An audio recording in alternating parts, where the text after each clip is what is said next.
I'm going to start recording. That way, if you have to leave or anything, or you want to go back and review anything, you know that you can do that because the recording will be made available. Also, we will have some resources shared on the page in the show description that we will add onto it as well. And if you have any questions at any time, drop them into the chat.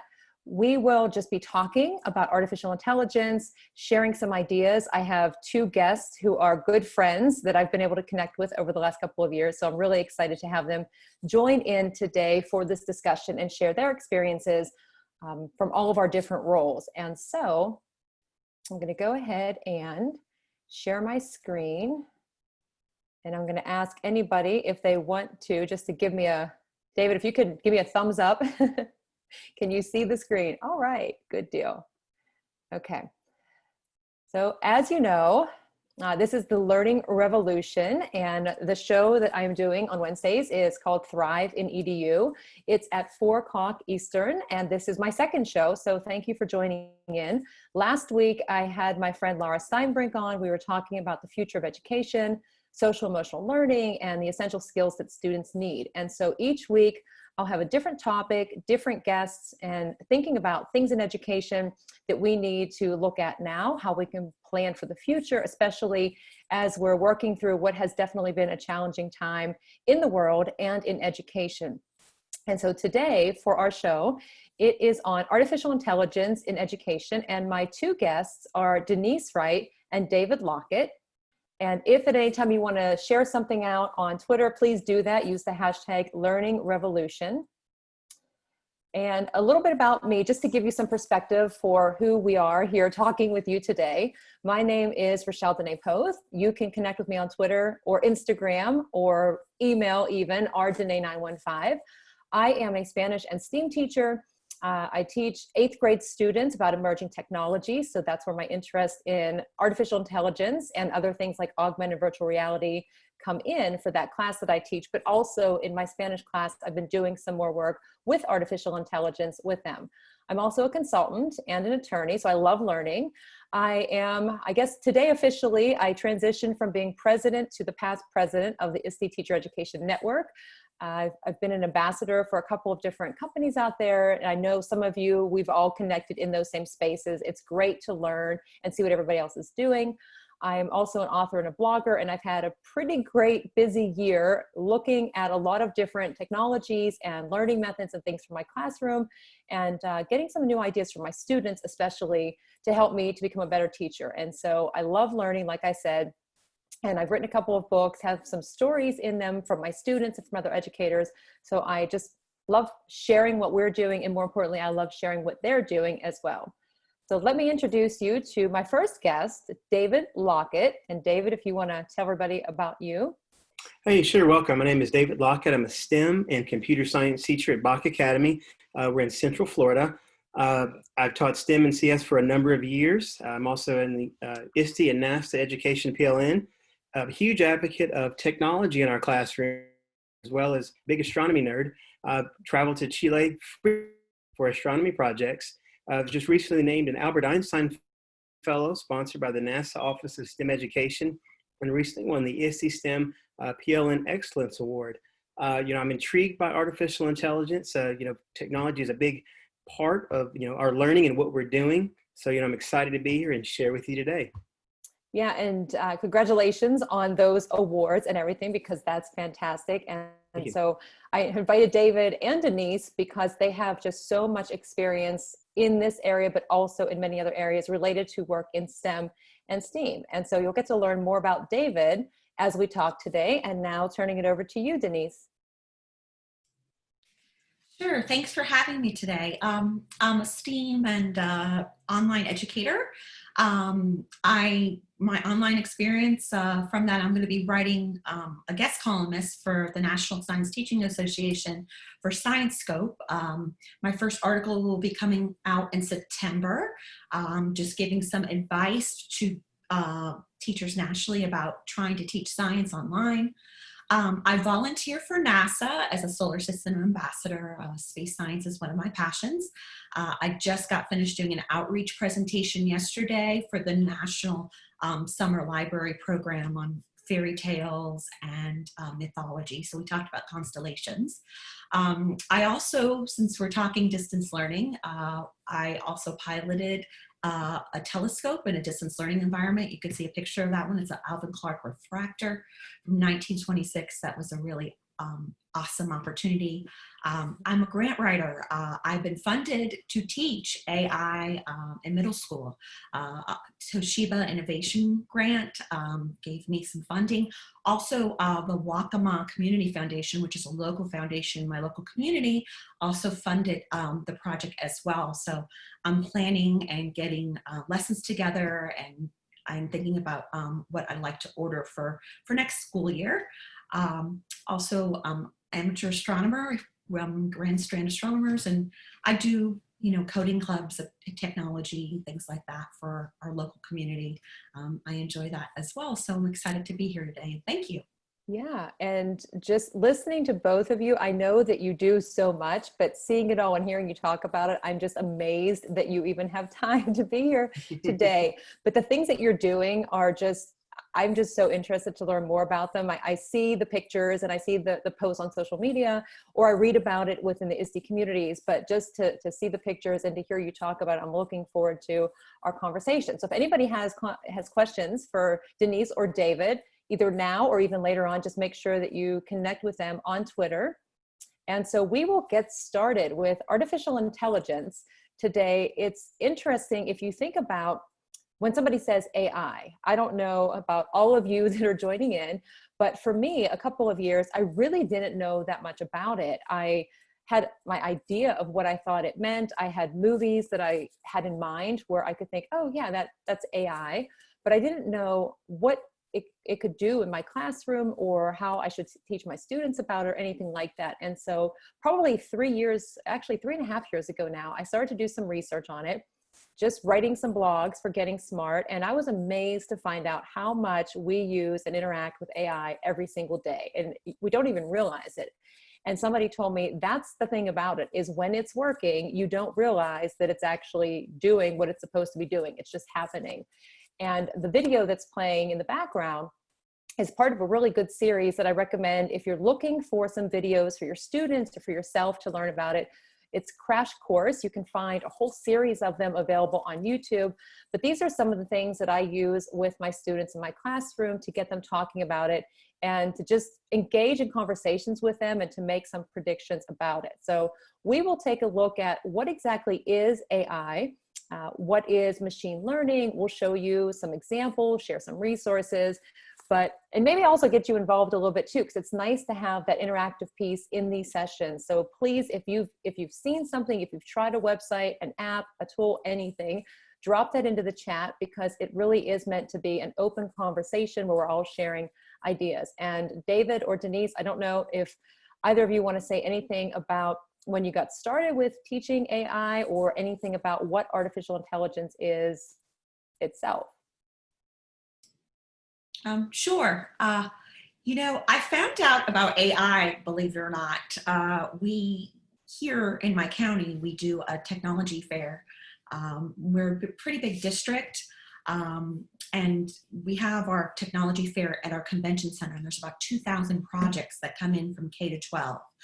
And one of my students, who I teach middle school right now, face-to-face middle school, brought a project to school. Him and his dad do a lot of technology as for hobby.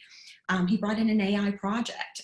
It was a Raspberry Pi programmed with open computer vision with the camera on top, and basically was able to identify our face. And that sort of led me into becoming more interested.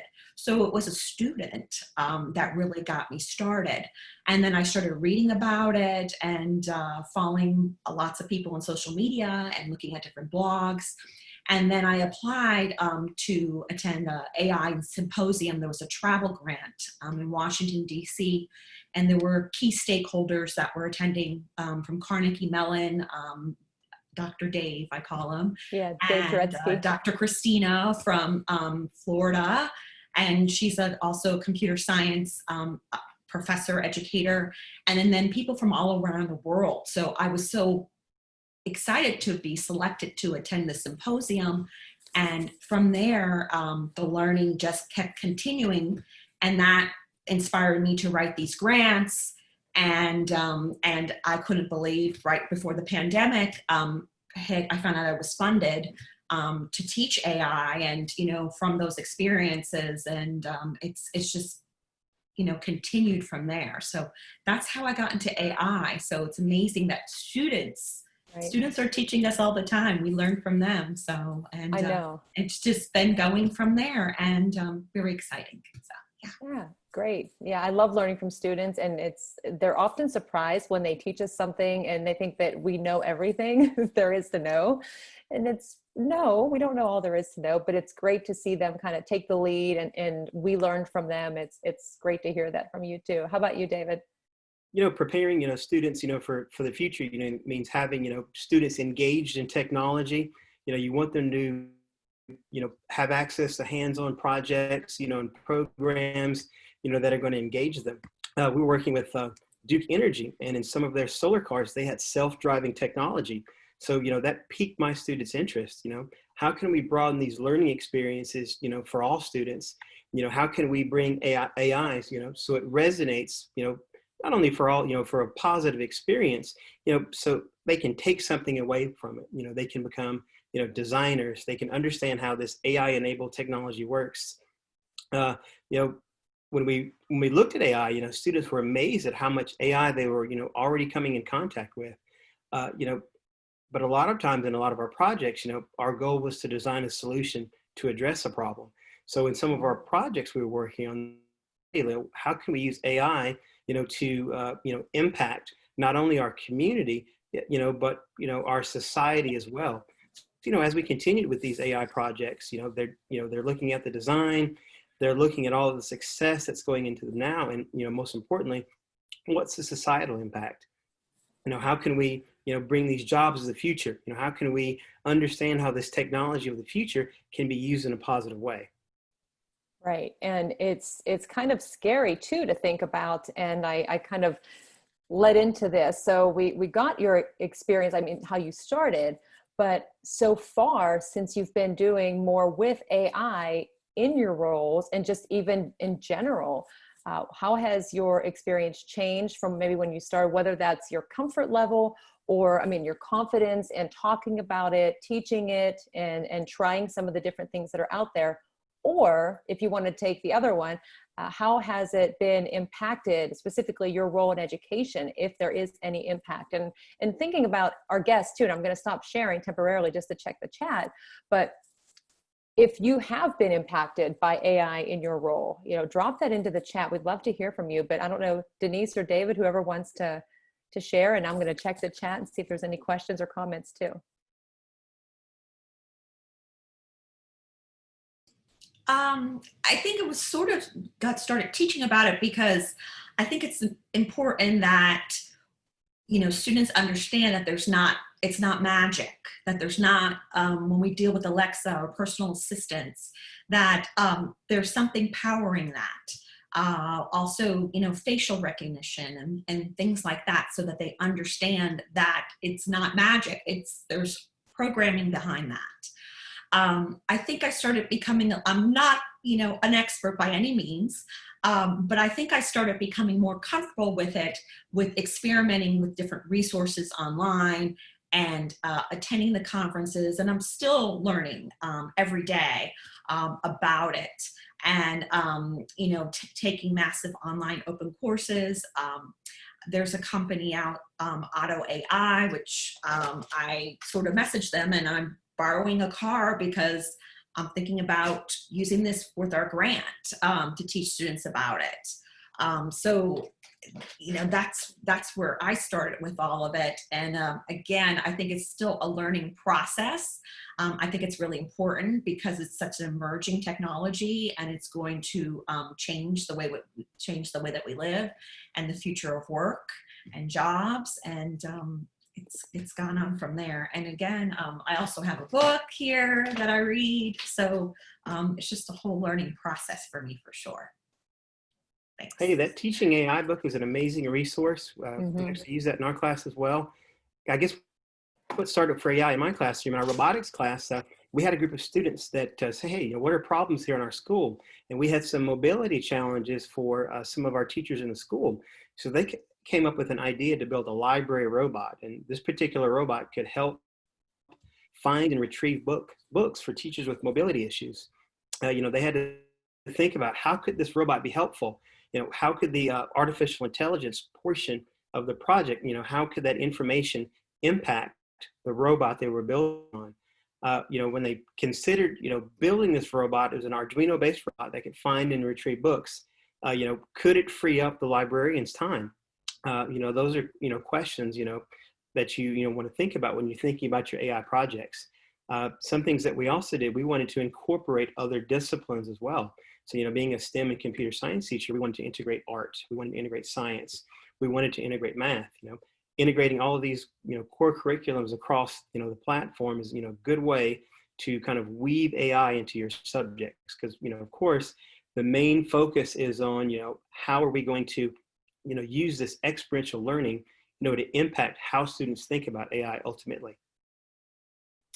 Right. And it's, as educators, a big piece. I mean, the big question out there is, will it replace teachers?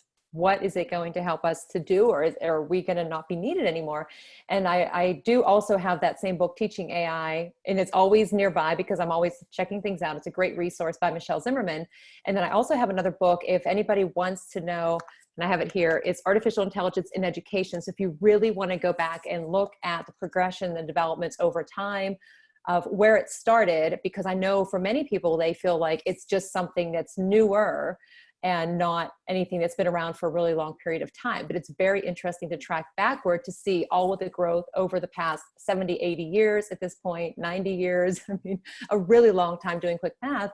And also for me, being in Pittsburgh, there is a lot of things happen. There are a lot of things happening when it comes to AI in this area. I know Denise is familiar and David is familiar with Ready AI, that we can talk about too. It has Cosmo the robot, and David Turetsky works with them as well. And I had a chance to go there. And also a school district right outside of Pittsburgh, Montour, was had the first middle school curriculum a couple of years ago where students were working through different modules of learning about artificial intelligence. And I had a chance to go and visit that school. And it was really great to see the excitement, the engagement of the students, and also to walk away having learned something from them. Just like Denise said, I mean, just gave me some new ideas, and to see that and to take that back into my own classroom.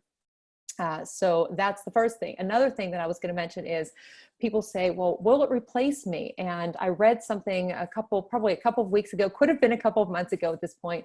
And it talked about when machines would beat or win out over humans. And it was talking about if the tasks are repetitive, or they're predictive, or they're based on some type of computational power that's involved, or if it's decisions that are strictly based on a lot of data versus humans winning out whenever you have authentic emotions and you have to have that feedback and those connections and you have decisions that need to be made. So really important to kind of keep that in mind. And of course, with AI, a lot of things we're seeing are being automated.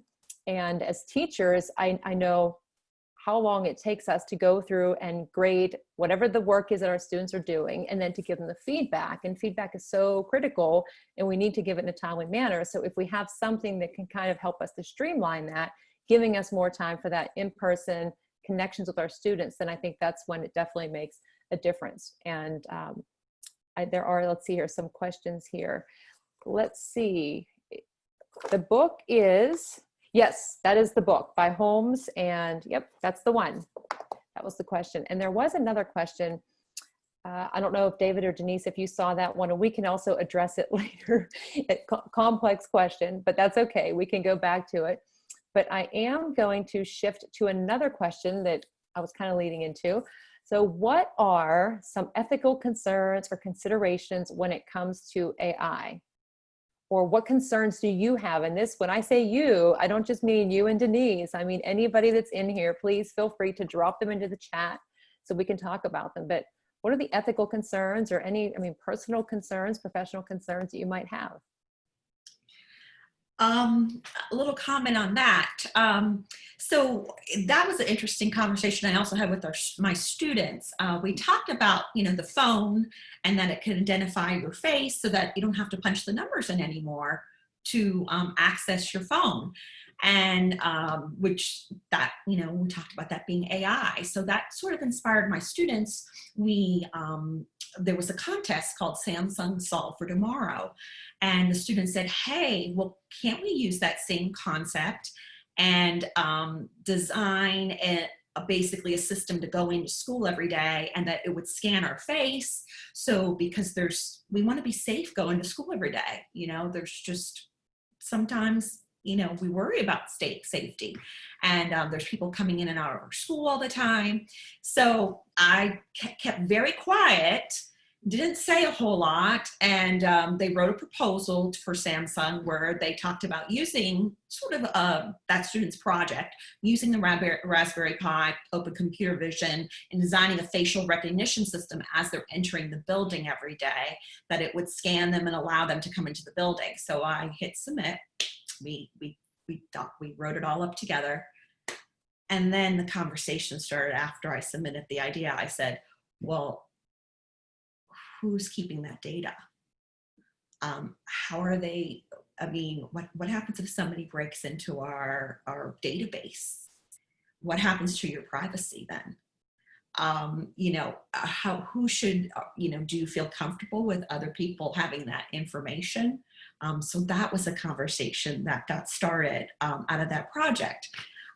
So I let the students submit the idea, but in the back of my mind, I thought to myself, that's definitely something, it was a great conversation. So definitely privacy, that sort of gave that conversation some merit there, and that helped us. I don't know if anybody else has anything to say. So thanks.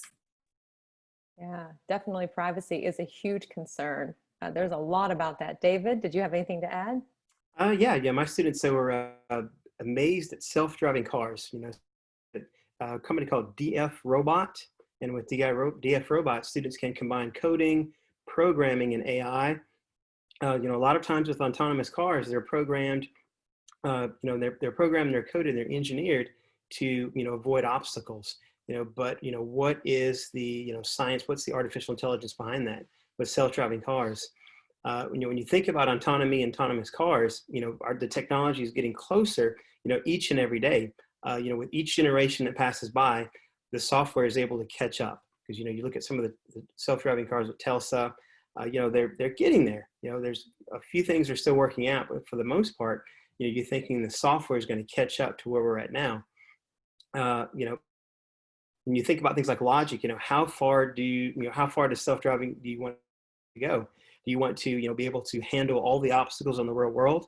And a lot of times with the robotics projects that our students worked on, they had the Husky lens attached to cameras, and they could tell whether or not it was a cone, whether or not it was a human, depending on what was in the classroom. We might have had random objects sitting around there. But you look at the consequences of self-driving cars. You want to keep improving it, but at the same time, you want consequences for that technology, so it fits the next generation. Yeah, and it's amazing. In our talk today, this may very well have to be very similar to our tweet and talk, where we have a part 1 and part 2, because there's so much involved in this, and you can't, definitely in a 30-minute, 1-hour period of time, we definitely need more time than that. But a lot of things, I see some questions in the chat too, and some comments, is there has been such an increase in the use of AI, especially in the past 4 to 6 months, dealing with the pandemic. And I was doing some research, and they were talking about the World Economic Forum was saying that by the year 2022, there's going to be 58 million jobs available in artificial intelligence and machine learning. But currently, there are only somewhere around 300,000 people currently qualified to fill those positions. And so clearly, we have to find a way to help our students to explore whatever's out there and provide opportunities for them to see if they have an interest in that, and if they're going to become the ones who are creating the next AI. And there are so many statistics out there and just recent developments of how it's been used. I know just out of Pittsburgh, Carnegie Mellon, actually, a man that I know, Professor Po Shen Lo, gathered a team earlier this year, and it was made up of computer scientists and designers and physicists, and they started to work on a contact tracing app for COVID a couple of months ago. And probably a month ago now, I think, is when it was approved. And it's the first of its kind that uses this ultrasound technology, where I guess the other ones use Bluetooth, and you can get Novid on your app for the Apple App Store or Google Play. So that's just one example. And there are a lot of things, other things happening in Pittsburgh too. Facial recognition, some comments that in some countries, especially with the pandemic, they were using the facial recognition. Clearview AI was in the news a lot, and it had somewhere around like 3 billion images that it took from social media. And so whatever we're putting out there, you know, that more than just our friends and our family are seeing these images, but it was using all of that to see if people were actually leaving and traveling around and breaking from, you know, the lockdowns that were happening. And so many more examples out there, but there has been a huge increase in not only the ways that it's being used, but the number of people that are enrolling in all of the online courses that you can get degrees and certificates in AI. And so if you're looking for examples, or if you're looking for courses, we will share some resources that you can check out too. And I love that somebody put in the benefits of AI, because that was going to be my next question. So if we look at some concerns, what are the positives or the benefits that we can see for AI? And in the chat, there are a few: reduce errors, enable difficult exploration, personal assistance, and fraud and plagiarism detection. And so I don't know if David or Denise, if you want to add any to those. Sure. There was somebody that was on that is with Otto AI, that is a computer scientist. He was talking to us. I was in a webinar with him yesterday, and he developed a medical app called Cradle Eye. Basically, between the ages of 0 and 3, parents take about 5,000 photos of their newborn. And his baby was diagnosed with retinoblastoma, which is the cancer of the eye. And when you take the photo, a person who has, or a baby that has retinoblastoma has a white, sort of, you usually get red eye. Well, it's like white eye. And so the AI app is free. You can look for it on the internet or online, and you download it, and it will analyze all of those pictures in your camera roll, and it'll give you the probability of your child having that condition. So he feels that if he would have been able to pick up on it earlier, then he would have been able to, you know, possibly save that. He lost one of his eyes. The AI was picking up the condition as early as 4 days old. So definitely AI in the medical field is definitely going to change, I think, and make, you know, medical advances. So that's definitely one area. And as we said, personal assistance, you also mentioned that as well. Autonomous vehicles that David talked about, those are all great things. Mm-hmm. Definitely. Hey, another good example, I don't know if we have any gamers here, but Google Stadia, the new game system that Google released, is chock full of AI components. It's one of their selling points for their game systems. And a lot of the games that they have, they give examples of envisioning artificial intelligence systems. They look to make, the games, innovative. They want to make them, as interactive as they can. And a lot of the games that I see that I've played a few since we've been on lockdown. A lot of the game designs have lots of algorithmic thinking.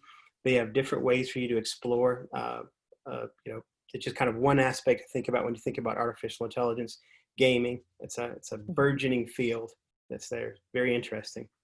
Yeah, and just even if in your Google, you can set up different alerts on different topics to get news about anything that you want from all around the world. And you can have it set up for a daily alert or weekly. But I have done that for artificial intelligence and machine learning, and I have a lot of alerts that come through, but it's really interesting to see some of the different recent developments over the last couple of months of what AI is doing beyond education and the facial recognition and these other things we've been talking about, and David mentioning gaming, but even in things I read about books, there was artificial intelligence that wrote a series of 5 new chapters after it went through the series of the Game of Thrones, the novels that the Game of Thrones was based on, and it wrote 5 new chapters for that. Also for medicine, they're using it. Denise talking about the different things for medical purposes and for health.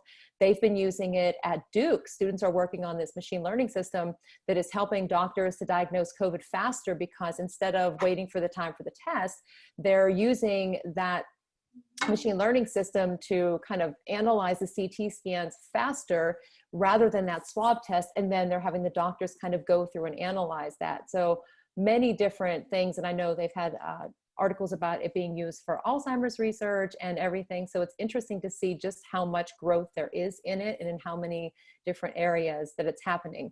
There was a question, and I want to go back to that too, as far as library.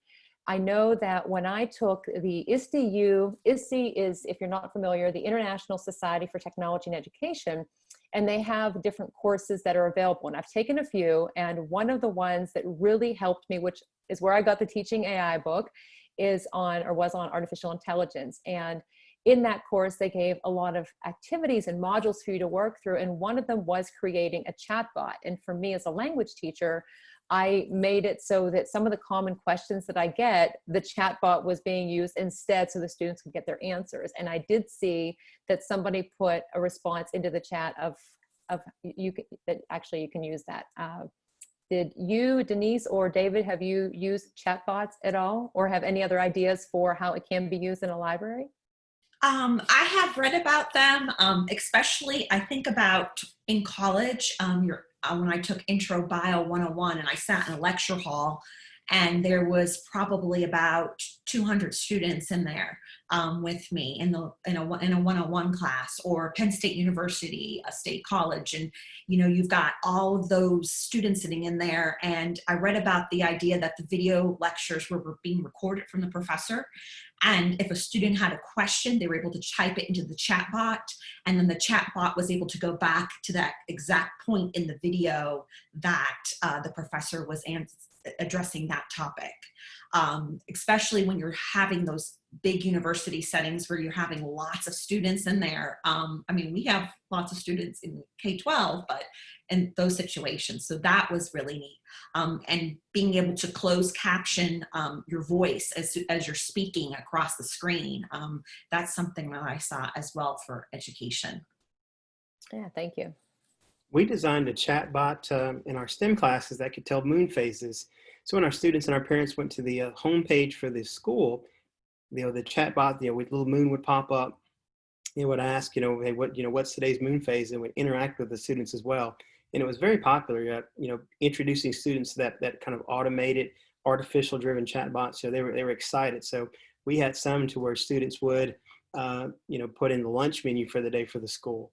We had others it would tell, the weather for, Central Florida. So lots of different ideas that chatbots could be used, and lots of practical ways they could be used. So the moon phases were very interesting. We had a lot of fun with that and a lot of good response off of it. And it's great students know about chatbots, because if they're online shopping or you go online and the little messaging thing pops up, it's not always a person there, it's a chatbot. And that's something great for students to understand too. So that's a neat concept as well.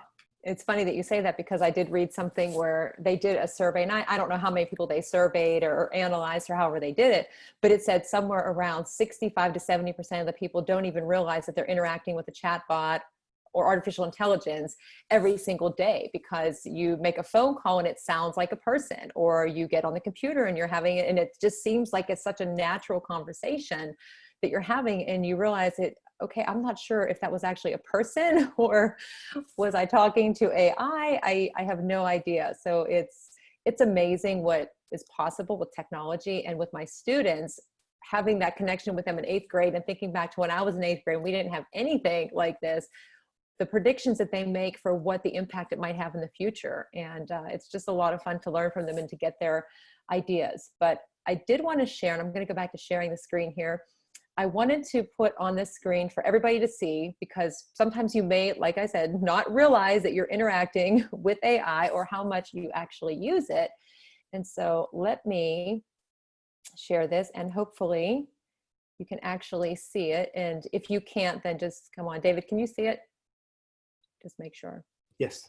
Okay, so I found this back in December of last year from an article in Forbes where it had 10 ways every day. And the idea, I mean, it went through and explained it, how the AI is working in it, but it was interesting for me to think on a daily basis, how many out of those 10 apply to me? And if everybody kind of takes a look, I'm curious if anybody gets a 10 out of these. I know that I definitely will not get a 10 anytime soon because I have never seen Netflix, which surprises a lot of people. I'm kind of out of the loop on that one, but otherwise, all of those. And then think about the concerns that we've talked about so far when it comes to privacy, and we're looking at ethics. And of course, another part of it is to get into talking about bias, and there are a lot of other concerns in that area as well. But then flipping it back to the positives, if we look at some of these, think about what are the benefits. Google searches, I'll pick that for an example. Anybody that can go back to think your experience when you had to do a report or a research paper at any point in time in your life as a student or even as an educator. I know for me, whenever I had to do research in school, we didn't have the computer. So we had to go to the library, get the card catalog, look things up, the whole Dewey Decimal System. You end up with a stack of books, you go through all the pages, and then after an hour and a half, you have nothing. But now we go to Google, we type in a term, and within less than a second, you have how many millions or whatever the number of results are. So is there a benefit to that? Yeah, you have extra time. You're pulling in resources from all around the world.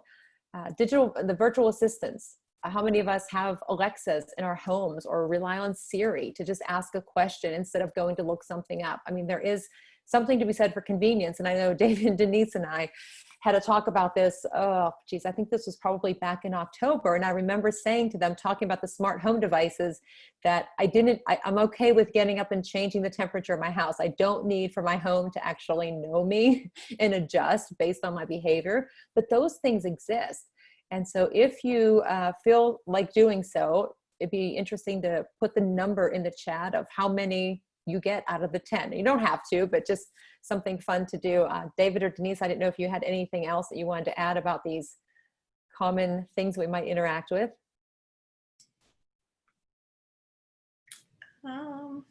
I know I found something interesting. You mentioned bias when you were talking about this, and really quickly, I had students. I said to them the one day, I said, go ahead and draw me a picture of what a doctor looks like. Draw me a picture of, now draw me a picture of a teacher. Mm-hmm. And that's where the conversation on bias got started. Why did you draw the doctor with the white coat on it? Why did you draw the teacher as being a female? So that's how my middle schoolers understood what I meant by bias. And then what happens when the person what if you're the person, programming the AI or, writing the program, and, so that was a great discussion that we had as well. So, yeah, a lot of those on there though, I think I've come in contact with, pretty much, yeah, definitely the Netflix, the Amazon for sure. Yeah. And it's amazing how you don't even think about it, but you're in touch with it every day. Right. So it's really important that we are teaching about it. I know. Yeah, definitely. Facial recognition, it's interesting that you talk about that. You're looking at Facebook and you see photos are getting tagged all the time, and that AI is looking at those photos, and able to photos and scan them, almost to a cue. You can almost use that facial recognition is almost like a security measure, or a different type of experience. Yeah, and it is interesting sometimes how that happens, right? It pops up and you don't even type anything in, it just knows. And that happens in so many different areas. I mean, we go on Amazon, it makes suggestions, or your Google search and automatically populates something. I know that just whatever is in the phone, and I don't use the facial recognition on my phone. I know some people have that. I don't do that, but it's unbelievable what technology is available. And just even as teachers now thinking about, okay, we're teaching our students about it. It's important for them to know what it is, how it works, some examples, but it can, as I know when I started, I thought there's no way that I can learn all about this, that I would feel comfortable teaching my students. And after doing some research on my own, just exploring things that are out there, writing my own blog, and then taking that course, I know when I returned back to my classroom, I felt a lot more confident because I had some ideas that I could get started with. And so I love that people are sharing ideas here in the chat. But if you were going to offer advice to somebody who was just thinking about getting started, either teaching in their classroom, or maybe they're a coach and they want to get teachers involved, any resources that you can share? And I know, Denise, you had shared some with me, and I can definitely pull those back up on the screen. We could talk about those too. And actually, maybe I'll do that too, and we can actually talk about them. That might be even better to do. So let me go back to sharing. Denise, what is your favorite tool for AI to teach or to interact with? I don't know really right now, because I'm still testing some out. Like I said, I borrowed the Otto AI car, and I've been having lots of fun with that. And I'm thinking about purchasing some of these to teach with in the classroom with our grant. We'll see what happens. What the year looks like. A lot of these that I have on here today, if you just go check them out after we're finished with the session. Quick Draw is a lot of fun. I introduced that, and then morning homeroom is starting, and I'm sitting there seeing students all over the place on their Chromebooks just playing Quick Draw. Just randomly, wasn't teaching, wasn't doing. We're just getting ready for the school day, and to see those students inspired and really they enjoy drawing and seeing if it could actually identify what they're drawing. But all of those, I'm trying to right now is just gather as many resources as I can and explore as many platforms as I can, so that, it'll set me up for the fall, whatever that may look like. So it maybe end up being remote. It may end up being, hybrid. So all these resources are all great. And again, I have a Cosmo. Machine learning for kids is great because you're programming the data into the actual program, and then it's almost like a series of scratch blocks that you put together. There's a picture of Teachable Machine. David mentioned about integrating different disciplines. I had students playing their violins and actually training Teachable Machine to identify songs, but they played with their violin in the classroom. It got very loud. It was very great, but it was lots of fun. MIT App Inventor is great because it does have they've added a layer in there now where it has object recognition, so it can identify things. Real life things like Movix, as you mentioned, Netflix, that's a great example just to show students. So I don't have an actual favorite. Maybe this will be my favorite. I don't know. So still working on it. Yeah. How about you, David? Oh, I'm kind of a mix. At the AI 4K12 concert, we met the creator of the MIT App Inventor. He gave me some good points to use it. In our classroom, a lot of our students were designing different apps and they won different contests. So using the MIT App Inventor, they were able to, kind of integrate different ideas and, different technology to advance their learning. They won several contests, 2 in particular for MIT App Inventor. Another that's one of my favorite. There's several on this page of the Cosmo robots.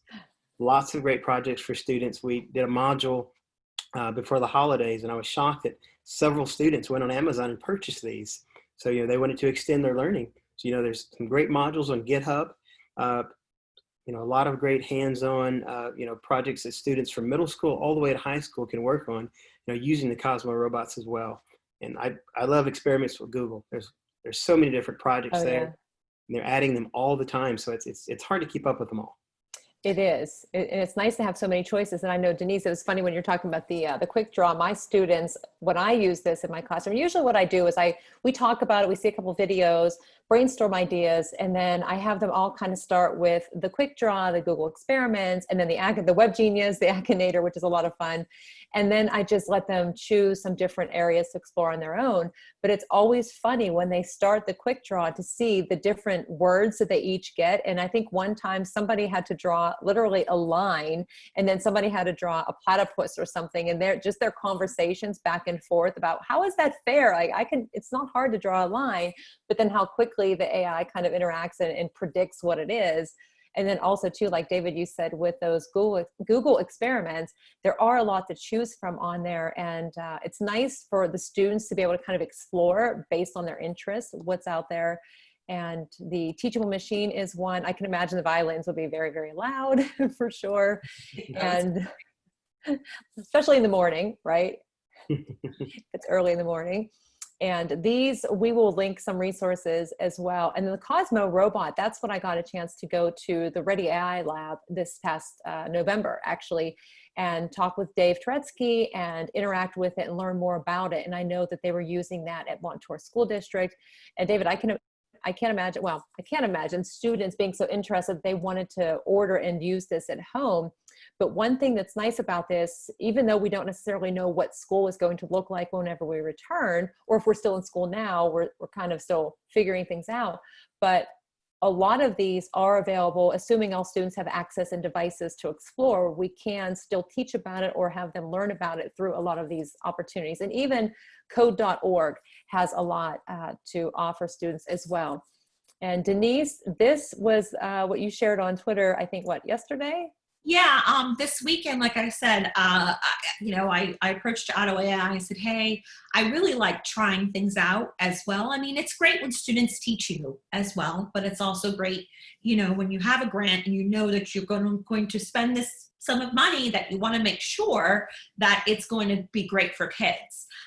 So yeah, this is just basically one of the activities that I did with Otto AI, and it runs with the program language Python, and I thought it was lots of fun. You can see there how it has the camera on the front here, so it was able to identify the pedestrian. It was able to identify the stop sign. It was able to actually identify me as a human.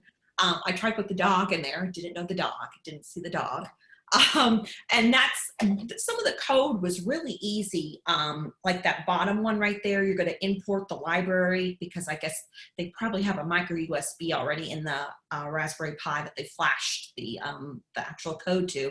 But if you look at it, it's really 4 lines of code. And kids can definitely learn that. They can learn about the parentheses and the syntax really easy. And basically, I just clicked the green button, run Steve, and Steve was able to, which Steve is the car. Steve was able to identify the stop sign, and I thought that was really neat, and I think that's really going to be really engaging for kids.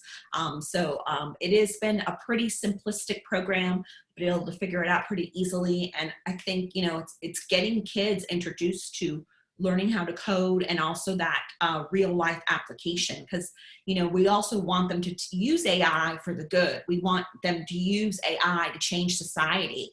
We want them not just to be able to drive a car. How are you going to apply that to the real world to make it better? And how are you going to change the world by learning about AI? So yeah, definitely. Thanks for sharing that. And I know, and there's so many resources being dropped into the chat, which is great. I could see it lighting up, and thank you for sharing all those. That is awesome. Watching what you were created, and I know for me, even doing a lot of different work with AI and research, I don't know all the things. And when I saw what you were posting, I thought, that's something that I need to learn. But it can be overwhelming, because the idea of coding itself, or computational thinking, I took that course in the fall, and I had to write a lesson on computational thinking for Spanish class. And I had no idea how I was going to do that. It was a big challenge and struggle, but I did it. But it's nice to be able to also ask students for ideas, or to just to know enough to get started, and then let them go and take it, and then just kind of observe them, because that's where I've learned so much from them. And especially when it comes to coding, I'm trying. I'm not all that great at it. Sometimes back in we won't say what decade it was. I was a lot better back then, not so much now. What about you, David? Have you tried that same one that Denise was using, or something different? Yeah, but our students love using Python, and they're using Python to write some of the programs for vehicle autonomy and avoiding objects. So in the clips that we showed, a lot of times, you have to program those cars. And when you're writing that syntax in the code, Python is a great way for, students to get a good idea, to get a hands-on feeling to start, and to kind of understand, how computer science and how it's being used in the realm of artificial intelligence. Yeah, there is no end to the resources in this chat right now. And we're winding down the hour. which it goes so quickly. But like I said, I think this is definitely a topic that we will need to revisit and have just different focus points on it. Lots of different questions in there. I did want to share a couple more things. If you want the link to those videos that are the crash course, which was the first one that I had played, let me get that. I will drop that link into the chat too, but that one has so many different video choices available. So it has the basics about what is artificial intelligence. It goes into machine learning, and it talks about natural language processing, and it really does go from beginner to advanced.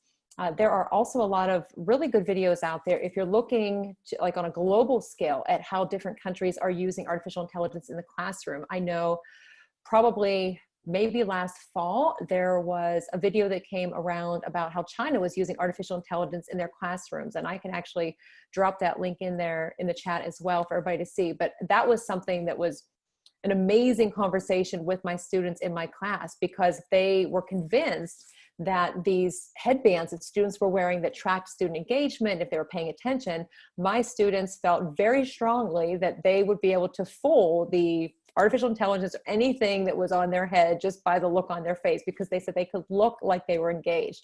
But it led to a really good conversation with us. And so I will drop some of those links in the chat too, and also on the session description page as well. I will ask if anybody has any other questions for David or Denise or myself. And I'm going to pull up one more slide to share with you, because I want to ask Denise what this one is about, and then I will share our contact information. Then we'll close up for any last minute questions. And we should be able to see, I think so. Denise? Sure. Yeah. This is a resource that I found. It's based out of Australia. It's they're called the Digital Learning Hub, and they have a series of webinars. And just like us in the U.S., they're teaching about AI. And this is a simulation, and they have a bunch of examples of these same simulations with all different scenarios. But this one actually is exhibiting home automation. So it's a great way, if I end up having to teach remotely about AI, to show students exactly how their personal assistants work, or break it down enough for students to understand. Basically, you see there, you've got your choices, your switch, your lights, your on or off, all the different commands. And then you've got, your lights and your fan. So basically what you would do next is you would have the model, you'd click that start learning at the top, and you would see the AI being trained. You would see all the different combinations rolling through, okay? And then at the top, it says enter command. So you would type in turn lights on, and then that black would light up, turn lights off. So it's a great way to show students about an artificial neural network when you're trying to define what an artificial neural network actually is, and for kids of visual simulation to do that. Also, another good point of discussion is, which I found very interesting, is, okay, what if I typed into the, the command up there, it's too hot. Hot is not a selection on there. So Siri, it's a good example. Siri and Alexa aren't always perfect. I was at my mom and dad's house the other day, and I think we told it to play something and it played the wrong song, okay? Also, the data set is very small there. We could probably expand that data set and add more data so that, our probability of being correct is going to increase. Also, I believe if you pan over, if you use the simulation, it'll actually tell you the % chance of the AI being correct, because we know that it's not always correct. So I think this is a great resource to do that. They also have this very similar, looks just like the simulation on, when you're using typing AI into for social media. And you're going to type something hateful, or you're going to type something kind. And you actually come up with the kind list, you come up with the hateful list, you have your students do that. And then you train the network, and you see it training and learning, okay? And then at the top there, you type it in. And then you see it'll light up as kind or light up as nice. But then, another topic that I read about was, what about sarcasm? How does AI understand the sarcasm? Will it be nice? Will it be kind? So those are some great conversations, and there's a whole bunch of them. It's mycomputerbrain.com. Again, the resources through Australia, but I do see myself possibly using it if I end up having to go remote. If I'm not remote, probably using it in the classroom, designing a whole bunch of lessons around it as well. And there's a whole bunch of simulations, not just that one. There's other ones as well, so definitely check that resource out. Thanks. Yeah, thank you. And one thing that I do love with what you were saying is there's conversation. So as we're learning about the AI together or exploring these different resources, we still are having those conversations with our students and kind of, you know, why is this a problem? Or what are the negatives that could come from this? Or what are the positives? And just having those meaningful interactions with them. So definitely an important thing to keep in mind. Well, this is our contact information. I'll leave it here on the screen for a minute if you want to follow, connect with us on Twitter. The resources I will add into the session description. I'll keep adding things as comments, or if you have questions, and I know there's so much information that has been shared in the chat. So you're gonna have to go back and a long list of resources. So thank you so much for sharing that. And I do appreciate Denise and David joining in today and sharing their experiences. I have learned a ton from you. I've learned that I have a lot to learn at this point and a lot to explore. Yeah, and I would love to keep learning from everybody else that's here today as well. So if you have any resources, please share them with me as well. I think when it comes to AI, we're all going to be continuing to learn, and that's what this is about. Is about building community, because we know from the greater good, from the, you know, we're smart as individuals, but as a group, we are just, you know, amazing. So it's great to be connected with all these people in here today that are also interested in this topic as well. So definitely reach out. Yeah, definitely from all over the world too. It's amazing to see that. I did just drop, if you have a few minutes, then what you should do if you want to try something fun, if you haven't tried these, pick all three of those, either the Google AI experiments or the quick drop, because that's a lot of fun to do, test your drawing skills, or the Web Genius, the Akinator. I can tell you that if you go to that one, the idea is you think of a famous character, person from history or something, could be not imaginary, just I guess not real, figurative, or a real person. And it goes through, you don't type it in, you just think about it. And it asks you different questions. And the goal of it obviously is to be able to guess who it is that you're thinking about. And the first time I did this, probably 2 years ago, as a Spanish teacher, I thought, all right, I'm going to go with Don Quixote, because the Web Genius is not going to guess it.